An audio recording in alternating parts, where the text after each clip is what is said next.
Hello and welcome back to Come Geek Some. If you are new to the channel, please like and subscribe for all future content. I have taken a few of the moments from the deposition of Vic, and I've taken a few things out, and these are only things that I think are very important. Yellow Flash has commented on it as well, so has Super Saiyan Paul and Tug as well. But the biggest issue with all of this is that the name that gets thrown about quite a bit at this moment in time is Chris Sabat. It seems that Chris Sabat has quite a bit of pull at FUNimation, and it's almost like he is a head honcho sort of thing there. And it's very interesting to see that Vic, how he talks about him, because he was saying that FUNimation, they normally outsource a lot of stuff to Chris Sabat's studio.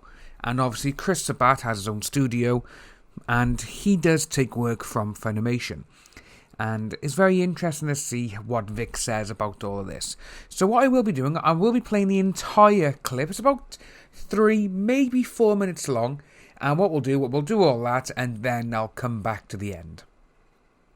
If a particular convention terminated you before February 11th, 2019, you would have to agree that that particular convention did not terminate you because of FUNimation's tweet.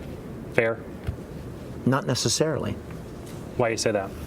Well, if someone from FUNimation privately contacted a convention and said, we're not going to sponsor your show if you have this guy, and then the convention contacts me and says, we're not having you. Now, I don't know that that happened, but I don't know that it didn't, so not necessarily. Well, assuming that didn't happen, and the only public statement by FUNimation about its termination of you is this February 11th tweet, then FUNimation's communication could not have caused the termination of a convention that occurred to you before February 11th. Fair? No, I'm not going to assume that that didn't happen. I have heard rumblings from the convention community and organizers and Gary Hassan that a sponsor, a large sponsor who was fostering relationship with one of the large convention organizers put enormous pressure on the conventions not to have me. Who at FUNimation would even do that? You to look at some of the statements made by Monica Rial and Jamie Markey and Ron Toy talking about FUNimation this and FUNimation that, and FUNimation knows this and everybody at FUNimation that, and I can only assume, I think a reasonable person would assume, there were entities at FUNimation that did not like me for whatever reason and wanted me gone, did not want me to play the character Broly that I'd been playing for 15 years. Well, I think it's been established there are people at FUNimation that don't like me much and wanted me gone. Well, when you say that there are people at FUNimation who don't like you much and wanted you gone, who are you referring to specifically? Chris Sabat. Is he a FUNimation employee? I would say he has a great deal of weight at FUNimation. I mean, yes, he is probably. FUNimation outsources production to his studio. Chris Sabat has been involved with FUNimation since FUNimation was in the Frost Bank building on 820 when I started working there. So Chris Sabat, for one. Who else? I would say other voice actors and directors. Voice actors like John Schemmel, Monica Rial, Jamie Markey, J. Michael Tatum, by their own admission on the Twitter storm, the other voice actors that have been employed by FUNimation for many, many years. Mike McFarland, Colleen Klinkenbeard, Damon Mills, Sean Schimmel. See, what FUNimation may not get is that these voice actors have been employed by them for many years, and when they speak, the public at large sees Funimation. To your knowledge, Monica is a voice actor who occasionally works on an hourly basis for Funimation. Fair? No, sir. She works a lot for many years and has directed at Funimation.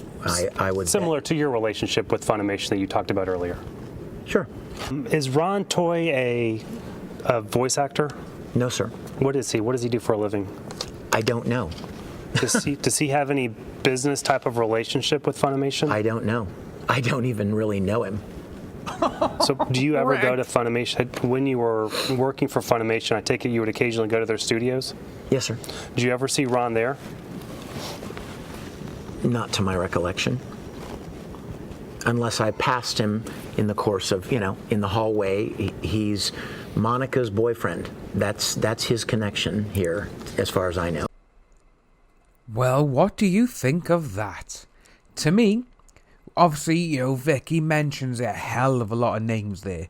Sean Schemmel, Chris Sabat, Damon Mills. There's quite a few people, obviously Monica and Jamie. And he talks about them quite at length of what they do. Obviously, Chris Sabat, he has, by the looks of things, quite the pull at Funimation. He could be saying something, and because obviously they outsource to him, he could be like, well, yeah, this is true, oh, yeah, I wouldn't do this. Vic is that, or Vic is this.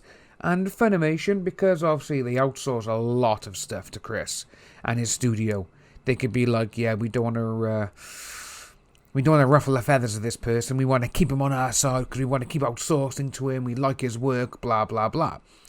But you can even hear in his voice when he's talking about a few of the other people and obviously what he's talking.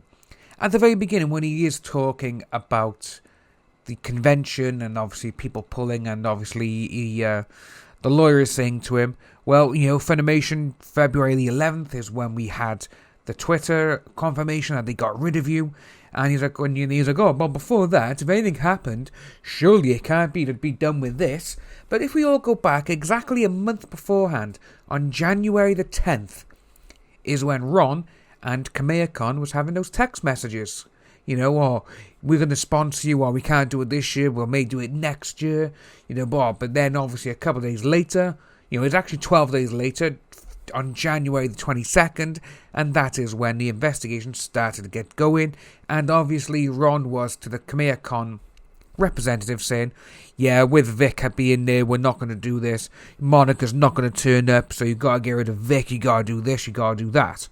But Chris Sabat, if he has the pull and the weight that Vic is saying at Funimation, it would not surprise me that these people were pressuring convention owners to get rid of Vic. And it's sad, because it seems like that everything is coming down to that even though these people have been at Funimation, or they've been employed by Funimation as outsiders for decades, and because Vic has now got the fan base is probably the best word, and the star power in the voice acting world, they didn't like it. That's what I personally think with this now, because obviously with all this going on, and it could have all stemmed, like I was saying before, from Monica or Jamie trying to start a fling with Vic, and he was like, no. And all of a sudden, the Dragon Ball Super Broly comes out as a big hit, third biggest anime film, I think, in America. All this took tons of money, and everyone's interested in Vic. But then all of a sudden, within a couple of days of that being done, Monica's like, oh, he done this to me. You got Jamie having to go with him. You got everyone, saying these stupid allegations about him. And obviously, for 5.5 months, he didn't do anything. But, and that's when you had Monica, you had Ron, which is the funniest thing of this part of the videos at the end, is Ron has been, tweeting like he knows Vic. He's been friends with Vic. He knows Vic intimately and all this kind of stuff. And Vic just goes there. He's Monica's boyfriend, that's all I know. I don't really know him. So, again, that's someone coming off saying, oh, yeah, I know for so-and-so, I'm great friends with them. And that person going, who the fuck is this guy? It's exactly that. So, obviously, Ron has been using Monica's name to say, oh, yeah, we're friends with him. And he's done this because he's evil. He's done this. He's horrible. How dare he do this? But it doesn't put it past me that they have done this. Chris Sabat he's probably voiced his opinion quite loudly, and FUNimation have probably been like, you know what, we believe you with that, Chris. Yeah, why not? Why wouldn't we believe you? You are you've taken work from here, and you've given us work for decades, so we're gonna keep believing you, even though you're not right. That's exactly how this seems to be going. But just the way Vic says it with Ron, he goes, yeah. He goes, oh well, he's a boyfriend of Monica, that's all I know him of. And you can just, with that part there, if Ron heard that, he probably just sank into a seat going, no, Vic, I want everyone to know we're friends, or we were friends, so I can dig a bigger hole for you and put you in the ground. That's what it seems like. But yeah, with Chris Sabat, it wouldn't surprise me. I hope it does, actually. I hope a few more names come out. I was quite surprised that he mentioned those names. There's quite, again, Sean Schemmel, Monica Rial, Jamie, and Chris Sabat. We knew those names. But the amount of names that he threw out is a bit like, right, okay. There's quite a few more there than we thought it was going to be. And it doesn't seem good for them. I really do hope now in the next, if there is a next lot of letters and documents being served, I really do hope that Chris Sabat, Sean Schemmel, Chris Yeager, because he hasn't been brought into this yet, and he's just being a complete and utter dickhead on YouTube and on Twitter to people. So they need them to be brought in, and obviously if they want to use their term of phrase, extend an olive branch, I really hope they get Marsgill, Shane Holmberg, and a few other people off Twitter. Mostly, like Renfamous and all these people. Because these people are just out there. They're just causing shit for the sake of it. But fingers crossed, this hopefully people will start believing Vic now. Because when you watch these depositions, they are absolutely, you can see this whole situation has hurt him. You can see that.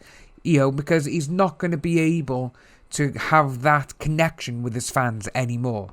Because let's just face it, he's not going to be returning to FUNimation to voice Broly again, ever. So a lot of these people now, they'll be taking things from the past.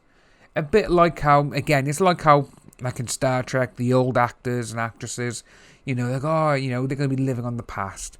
And I don't want that for Vic. I want Vic to continue being great in his roles. That is all. If you are new to the channel, please like and subscribe, hit that notification bell for future updates, and I'll see you lovely people soon.